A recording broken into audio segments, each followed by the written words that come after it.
पत्नी ये कह रही थी कि आरोपियों का ये धमकी है कि जो भी मिलनाज और शकील के लिए पैरवी करेगा हम उसको भी ख़त्म कर देंगे। तो विनय दुबे शकील और मिलनाज की पैरवी करेगा, आप यहाँ पर गोली मारिएगा मुझे। मैं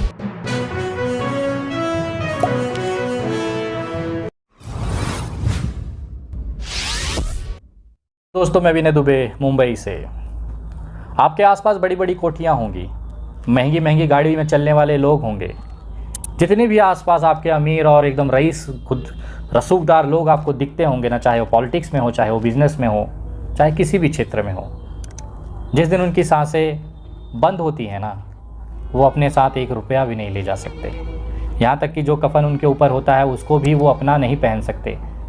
4 लोग मिल के पहनाते हैं, 4 लोग उठा के ले जाते हैं। फिर किस चीज़ का लालच आप मन में रखकर एक ज़मीन के टुकड़े के लिए 2 इंसानों की हत्या कर सकते हैं, 2 बहनों का सुहाग उजाड़ सकते हैं और छोटे छोटे मासूम बच्चों का भविष्य आप अंधकार में कर सकते हैं उस ज़मीन के टुकड़े के लिए, ये जानते हुए भी कि वो ज़मीन का टुकड़ा आप कहीं लेकर जा नहीं सकते। चंद नोटों की कीमत का रखने वाला वो ज़मीन का टुकड़ा इंसान की ज़िंदगी से ज़्यादा कीमती हो जाता है। मैं बात कर रहा हूँ किशनगंज के बहादुरगंज इलाके के अल्ताबारी क्षेत्र के मिलनास की। एक छोटे से ज़मीन के पारिवारिक टुकड़े के विवाद में पहले शकील का मर्डर कर दिया जाता है, हत्या कर दी जाती है। उस शकील के हत्या में जो चश्मदीद गवाह और जो पैरवी कर रहे थे उनके सगे साले मिलनास को इसी 28 सितंबर को हत्या कर दी जाती है। सबसे बड़ा दुर्भाग्य क्या है पता है इस भारत के लिए? सबसे बड़ी शर्म की चीज़ क्या है पता है आपके और मेरे लिए? एक 3 साल का बच्चा अपने पिता के इंसाफ के लिए हाथ में मोमबत्ती और पोस्टर लेकर सोशल मीडिया पर आवाज़ उठा रहा है। इससे बड़ा शर्म वाला कोई घटना इस भारत में आप देखे होंगे? सबसे तकलीफ़ दे वाली चीज़ है कि एक 3 साल के बच्चे को मैदान में उतर कर अपने पिता को इंसाफ दिलाने के लिए लड़ना पड़ रहा है। उसके हाथ में लिखा क्या है उसे ये नहीं पता। मोमबत्ती पकड़े हुए इंसान क्यों खड़ा होकर फ़ोटो खिंचवा रहा है उस बच्चे को नहीं पता। उसे नहीं पता कि ये जो हज़ारों लोग मेरे आसपास कैमरा लेकर खड़े हुए हैं वो क्या कर रहे हैं। जब उससे पूछा जाता है कि तुम्हारे पिताजी कहाँ हैं, क्या कहता है पता है आपको? देखिए। पापा को नहीं आया, पापा अल्लाह को चलेगा और रोज भी नहीं रोज भी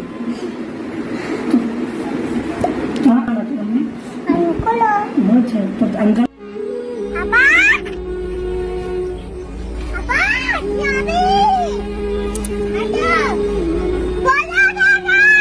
इस छोटे से बच्चे को ये भी नहीं पता कि अब उसके पिताजी कभी वापस नहीं आएंगे।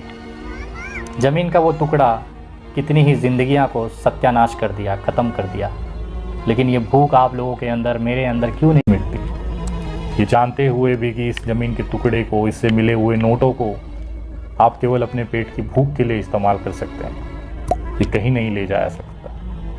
लेकिन फिर भी हम लड़े पड़े हैं ज़मीन जायदादों में, नोटों में, इंसानियत को मार रहे हैं रोज़। इस बच्चे को इंसाफ दिलाना हम सब की जिम्मेदारी है। कुछ दिन पहले अल्ताबाड़ी में एक घटना घटती है। ज़मीन विवाद को लेकर एक ही परिवार के 2 गुटों के बीच में समझौता कराता है वहाँ का पंचायत। ये जो आपके स्क्रीन पे 1000 रुपये का स्टैम्प पेपर पे आपको कुछ लिखा हुआ सा दिख रहा है, यही है इस पूरे हत्याकांड की असली जड़। एक छोटे से ज़मीन के टुकड़े को विवाद को लेकर एक पंचायत बैठती है। इस 1000 रुपये के टुकड़े के ऊपर उनकी ज़िंदगियाँ लिख दी जाती हैं। एक पक्ष मुकर जाता है, शकील उसके खिलाफ आवाज़ उठाता है। सारे जितने भी मुमकिन ज़रूरत रास्ते हैं उस सब पर जाकर वो खटखटाता है, चलता है, हर उस दरवाजे को खटखटाता है जहाँ से उसे न्याय की उम्मीद होती है। जब लगता है कि शकील अब हावी हो जाएगा, ज़मीन हमारे हाथ से छूट जाएगी, तो सामने वाला पक्ष शकील की आवाज़ को ख़त्म कर देता है, उसकी सांसें रोक देता है। ये सारा आरोप खुद मिलनाज ने मैं मरने से पहले अपनी पुरानी वीडियो में कहा था। सुनिए मिलनाज का वो वीडियो जो चीख चीख के गवाही दे रहा है कि मिलनाज की और शकील के हत्याकांड में कौन आरोपी है। आज मामला ये हुआ था, सबसे पहले तो वो लोग मर्डर किया, मैं घर में था नहीं, मैं जैसा सुना तो वहाँ से आ गया घर। तो उस दिन हम पहुँच नहीं पाए। हम प्रोसेस रखे थे कि माटी मिजिल मिले आने का बाद ही होना चाहिए, ठीक है। उसके बाद मेरा फ्लाइट 6 बजे से सवा 6 से 8 बजे तक ऊपर उड़ान में था। मेरा मोबाइल बंद था। इसी टाइम वो लोग यानी फायदा उठा के यानी समाजी फैसला और समाज को गुमराह करके यानी फैसला कर लिया। उसके बाद मिट्टी जल्दी जल्दी करवा दिया। उसके बाद दफनाया भी उसको ऐसे जगह कि उसका लाश जल्दी गल जाए, जल्द से जल्द। उसके बाद अभी जब फिर हम उसका अगले दिन पहुंचे तो वो लोग यानी कह रहे हैं कि गांव वाला उसका मामा लोग यानी हमको बोला कि जो समाज वाले जो फैसला कर दिया उसको मानिए आप, यानी आप बोलने का कोई फायदा नहीं। उस दिन तो आप थे नहीं। मैं बोले चलो आप लोग समाज वाले जब फैसला करते हैं मान लिए थे। तो ये आज कितना तारीख है, 18 तारीख का टाइम था। तो उसी समाज के हिसाब से हम लोग जैसे कि आदमी सब आया, यानी 3 बार वो लोग को बुलाया गया। वो लोग 6 भाई 3 भतीजा के अंदर, 5 भाई 3 भतीजा के अंदर यहाँ पे कोई नहीं आया। ऊपर से यहाँ का आदमी को वो लोग बुलाया, गांव का आदमी को, सरपंच को और क्या नाम है मेंबर को वो लोग बुलाया। वो लोग घर में जाके अपना मीटिंग फिर किया। पता क्या हुआ नहीं हुआ, लास्ट में हम लोग जैसे घर से थोड़ा बाहर निकल गए तो उसके बाद वो लोग जब गांव वाला यहाँ से नहीं रहा तो उसको अपने मर्जी से यानी वो लोग नपाई कर रहे हैं, ये दे रहे हैं वो दे रहे हैं। अच्छा। उसके बाद जब हमको दबाव डाला तो हम उसमें भी सहमत हो गए कि चलो कोई बात नहीं। उसके बाद क्या हुआ कि वो लोग यानी ऐसे हमको मार रहा है कि ये शकील को तो मर्डर कर दिए हैं, तुमको भी मार देंगे, तुम्हारा खालू को भी मार देंगे, और आंगन में तुम बाहर चला जाओगे या यहाँ जिंदा बच गए तो तुम लोग का जो बेटा है, बीबी है, तुम्हारा बहन है, उनका 4 बच्चे हैं, उसका भाई को तो मारे हैं, उसका भाई को भी मार देंगे। शकील कौन लगता है आपका?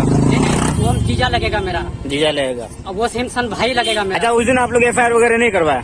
वो लोग जैसे FIR के मूड में हम लोग थे, जैसे हाँ। उन लोग उस दिन बात को समाजी में दबा दिया। अच्छा। जैसे दबाव डाल के हम लोग के ऊपर साइन वाइन करवा लिया। पता नहीं पुलिस प्रशासन अब किस चीज़ का इंतज़ार कर रही है कि अभी तक आरोपियों की गिरफ्तारी नहीं हो पाई है। सैकड़ों मैसेज, हज़ारों कमेंट्स मुझे मेरे सोशल मीडिया पर मिल चुके हैं, मिलनास के लिए आवाज़ उठाइए, लेकिन मेरा दिल उस समय रो गया जब मैंने इस 3 साल के बच्चे को हाथ में मोमबत्ती और तख्ती लिए, पेपर लिए, अपने पिता के इंसाफ के लिए आवाज़ उठाते देखा। कितना भी ताकतवर आपका दिल हो, लेकिन एक बच्चे की इस तरह की तस्वीर आपको रुला सकती है। सोचिए उस बच्चों के भविष्य का क्या होगा, उस विधवा पत्नी का क्या होगा जो अरमान लेकर मिलनास से विवाह करके अपना एक घर संसार बसाना चाहती थी, लेकिन उसे क्या पता था कि जिस ज़मीन पर वो अपने घर को बसाने की बात कर रही है वही ज़मीन मिलनास और शकील दोनों को निकल जाएगा। आज हम सबको इस मिलनास और शकील के लिए आवाज़ बनकर खड़ा होना है।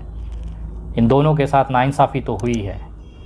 हत्या, किसी इंसान को मारना इंसानियत के लिए सबसे बड़ा खतरा है, और आज भी आरोपी खुलेआम घूम रहे हैं। सोशल मीडिया पे कुछ वीडियोस मैंने देखी जिसमें उनकी पत्नी ये कह रही थी कि आरोपियों का ये धमकी है कि जो भी मिलनास और शकील के लिए पैरवी करेगा हम उसको भी ख़त्म कर देंगे। तो विनय दुबे शकील और मिलनास की पैरवी करेगा, आप यहाँ पर गोली मारिएगा मुझे, मैं देखना चाहता हूँ। इस बच्चे को इंसाफ दिलाना अब इस पूरे देश का मकसद होना चाहिए। मैं किशनगंज और बहादुरगंज के उन लोगों से, उन युवाओं से कहना चाहता हूँ कि क्या आपकी इतनी हैसियत नहीं है, इस बच्चे को, रोते हुए बच्चे को आप देखकर भी आपका दिल पसीजता नहीं है, उसे इंसाफ नहीं दिला सकते। मैं शनिवार किशनगंज बहादुरगंज के अल्ताबारी आ रहा हूँ, इस परिवार को मिलकर सांत्वना दूंगा, अपनी तरफ से एक छोटी धनराशि इस परिवार के भविष्य के लिए दूंगा। लेकिन अगर आपको लगता है कि इस परिवार को आप आवाज़ उठा सकते हैं तो सोशल मीडिया पर जितना हो सकता है मिलनास और शकील के लिए आवाज़ उठाएं। आप अगर इस परिवार को मदद करना चाहते हैं तो सोशल मीडिया के साथ साथ आर्थिक तौर पर भी मदद करें। मैं तमाम बिहार के लोगों से निवेदन करूंगा कि आगे आएँ, इस परिवार को मदद करें। शनिवार को दोपहर में पहुंचूंगा इस परिवार के पास। अगर आप लोग भी इस बदनसीब बच्चे के रोते हुए आंसू को देखकर इस भविष्य के लिए या इस परिवार को आर्थिक मदद के तौर पर, क्योंकि न्याय की लड़ाई में बहुत ज़रूरी होता है आर्थिक मजबूत होना, क्योंकि ये प्रक्रिया बहुत लंबी होती है। एक समय ऐसा आएगा कि लोग नाम भूल जाएंगे, मिलनास और शकील नाम के किसी इंसान की हत्या हुई। आपके द्वारा दिया हुआ ये आर्थिक मदद इस परिवार को न्याय के लिए लड़ते हुए वो ताकत देता रहेगा जो इस परिवार को सबसे ज़्यादा ज़रूरी है। ख़ास तौर पर इस छोटे से बच्चे के लिए ये इतना महत्वपूर्ण है क्योंकि अब इसके पिता का साया इसके पास नहीं है।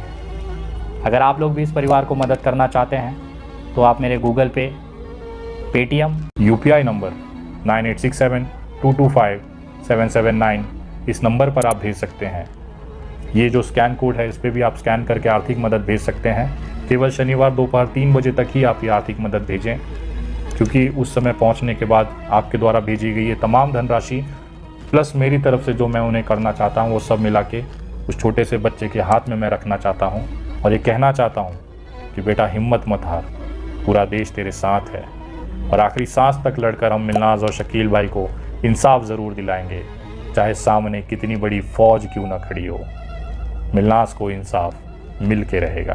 Thanks for watching. मैं हूं शरीफुल शेख। ये वीडियो में अगर आपको इन्फॉर्मेशन मिला तो वीडियो को लाइक कीजिए और ज़्यादा से ज़्यादा शेयर जरूर कीजिए और इसी तरह की खबर जानने के लिए चैनल को सब्सक्राइब कीजिए, पेज को फॉलो कीजिए और देखते रहिए सच झारखंड टीवी।